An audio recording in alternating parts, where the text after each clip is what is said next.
नमस्कार मंडळी, स्वागत आहे तुमचं आपल्या एका नवीन ब्लॉगमध्ये. तर आत्ता संक्रांत पण जवळ येत आहे. थंडी स्पेशल आणि संक्रांती स्पेशल ना आज मी हा पदार्थ बनवलेला होता, जो की मला खूप आवडतो आहे. तर तुम्हाला पण हा पदार्थ आवडतो आहे का? तर हे काय पदार्थ आहे चला पुढं सांगतेच. तर ह्या भोपळ्याच्या घाऱ्या आहेत. भोपळ घाऱ्या म्हणतात आमच्या इकडं. काही ठिकाणी ह्या भोपळ्याला ना काशी फळ म्हणतात, पण आमच्या इकडं ना याला डांगर भोपळा म्हणतात. जो मोठा असतो, गोल आणि उभा पण असतो, गोल पण असतो. तर हा भोपळा आहे ना मला माहेरीवरून आला होता. तर माझ्या माहेरी पण दरवर्षी भोपळ्याची झाडं लावतात, सासरी पण लावतात. आणि आता सगळ्यांनाच माहीत झालेलं आहे की मला भोपळ घाऱ्या खूप आवडतात. त्यामुळं ना दरवर्षी मला ना भोपळा घरून येतो म्हणजे येतोच, किंवा माझ्यासाठी स्पेशली ना 1-2 भोपळे ना ठेवलेलेच असतात. त्यामुळं ना मला भोपळ घाऱ्या वर्षातून 1-2 वेळा तरी खायला मिळतात. आणि थंडीमध्ये ना तर खायला मिळतात म्हणजे मिळतातच. तर आता संक्रांती पण येत आहे आणि थंडीमुळं ना असं काहीतरी खाऊशी वाटतं. तर मी आज ना भोपळ घाऱ्या बनवलेल्या आहेत. तर त्यासाठी मी ना गूळ किसून घेतला आणि मला ना किसणीने भोपळा किसायचा खूप कंटाळा आला होता, म्हणून म्हटलं असं ट्राय करून पाहूया. डायरेक्ट भोपळा शिजायला टाकायचा.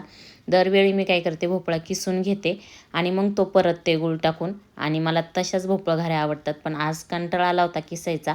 माझ्याकडे किसणी पण अशी उभी आहे, त्याने एवढं छान किसलं जात नाही त्यामुळं. तर ही पद्धतीने मी बनवलं आहे, पण ह्या पद्धतीने मला अजिबात आवडला नाही. ह्या भोपळा घाऱ्या बनवायला ना मला 1-1.5 तास गेला, कारण ना गुळाला खूप पाणी सुटलं होतं आणि मी कुकरचं झाकण लावलं होतं त्यामुळं. तर कुकरमध्ये ना मी अशा छोट्या-छोट्याशा फोडी करून घेतलेल्या आहेत आणि ह्या फोडींमध्येच मी गूळ टाकणार आहे. आता गूळ जास्त झाला म्हणून की काय माहीत नाही, पण खूप बराच वेळ लागला मला पाणी आटवून द्यायला आणि झाला त्याचा एवढंसंच शिजून भोपळा. तर किसून भोपळा ना पटकनी गरम होतो. तर इथं गूळ वगैरे टाकून घेतलं यामध्ये आणि आता गॅसवरती मी ना याला ठेवणार आहे. जरा वेळ मी याला परतून घेणार आहे चांगलं. ह्या भोपळ घाऱ्या आहेत ना, ह्या ताज्या खाण्यापेक्षा ना शिळ्या खायला खूप भारी लागतात. दुसऱ्या दिवशी, तिसऱ्या दिवशी आणि 8-10 दिवस त्या सहज टिकतात. जर तुम्हाला प्रवासात पण न्यायच्या असेल ना, प्रवासात पण तुम्ही ह्या भोपळ घाऱ्यांना बनवून नेऊ शकता. जर कुठं असं प्रवासाला जायचं असेल तर छान ऑप्शन आहे हा. तर ना इथं मी ना आता हे बनवायला घेतलं. आता हा गूळ ना याच्यामध्ये मी मिक्स करून घेते आहे आणि मिक्स झाल्याच्या नंतर मग त्याला ना पाणी पण सुटतं भोपळ्याला आणि गुळाला पण. तर मग छान असा भोपळा शिजून झाला की मग त्यामध्ये ना गव्हाचं पीठ टाकायचं आणि मळून घ्यायचं.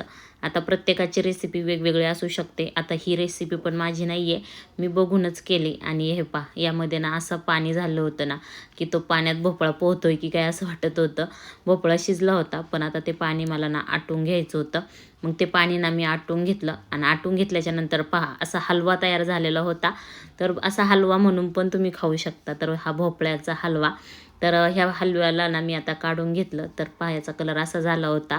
त्यामध्ये मी पीठ टाकून घेतलं आणि जसं पीठ लागल ना तसंच टाकायचं, कारण की ना मग जास्त पातळ पण नाही करायचं आणि जास्त घट्ट पण नाही करायचं. जसं पाहिजे ना तसं थोडंसं पीठ टाकायचं. आता हे छान मिक्स करून घ्यायचं. यामध्ये इलायची पावडर पण टाकायची. तर इथं असं मी मळून घेतलेलं आहे आणि छोटासाच गोळा झालेला आहे. थोडेसेच होतील बरं का. तर आता मी इथं ना ह्या लाटून घेते. सगळ्या एकदम लाटून घेणार आणि मग ना सगळ्या एकदमच तळून काढणार. एक नाही करत बसणार, कारण की मग गॅस पण व्हायला जाईल त्यामुळं. तर भोपळा घाऱ्या बनवायला खूपच सोप्या आहेत आणि मी तर ना खूप बनवते. मला बनवायलाही आवडतात, खायला आवडतात, म्हटलं बनवायला तर आवडणारच आणि घरातल्यांना पण आवडतात. त्यामुळं ना छान वाटतं ह्या भोपळा घाऱ्या खायला. तर मस्त गोड गोड लागतात आणि यासोबत जर लसणाची चटणी असेल ना तर मग काय विचारूच नका, एकच नंबर लागतं बरं का खायला. तर आता मी तर सगळ्या आहेत ना, सगळ्या पुऱ्या लाटून घेते. लाटल्याच्या नंतर मग सगळ्याच एकदम तळते. तर चतुर्थीच्या दिवशी, अंगारकी चतुर्थीच्या दिवशी मी ह्या पुऱ्या बनवल्या होत्या. मोदक बनवायचे होते मला, पण माझ्याकडं ओला नारळच नव्हता. मग ना मी ह्या पुऱ्याच बनवल्या होत्या गोड म्हणून. तर आता हे बघा, एवढ्या सगळ्या पुऱ्या माझ्या झाल्यात लाटून आणि एवढ्या 2 ताटामध्ये बसल्या ते. तर आता मी तेल तापून घेतलं कढईमध्ये आणि आता ना एकच टाकून तळणार आहे, कारण कढईमध्ये मी काही जास्त तेल नाही टाकलेलं. जास्त तेल जर असेल तर मग 2-3 तळू शकतो आपण. पण मी ना एकच टाकलेली आहे आणि एकच सिंगलच तळून घेणार आहे.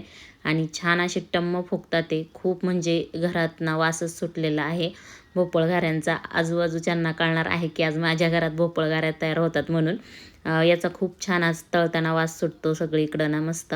तर छान अशा ना मीडियम गॅसवरती तळून घ्यायच्या. आधी कडकडीत तेल करायचं, त्यानंतर मीडियम गॅसवरती तळून घ्यायच्या तर आता तुम्हाला पण ह्या भोपळगाऱ्या आवडतात का ते मला कमेंटमध्ये नक्की सांगा. आणि तुमच्याकडे याला काय म्हणतात ते पण सांगा. गोड पुरी म्हणतात की घाऱ्या म्हणतात. तर छान लागतात ह्या खायला. तर चला, आजचा हा घाऱ्यांचा व्हिडिओ तुम्हाला कसा वाटला ते नक्की कमेंटमध्ये कळवा. आणि आलाच आहात इथपर्यंत व्हिडिओ पाहिलाच जर असेल तर नक्की चॅनलला सबस्क्राईब करा. आणि पहा, एवढ्या सगळ्या मस्त अशा घाऱ्या तळून घेतलेल्या आहे. चलो बाय.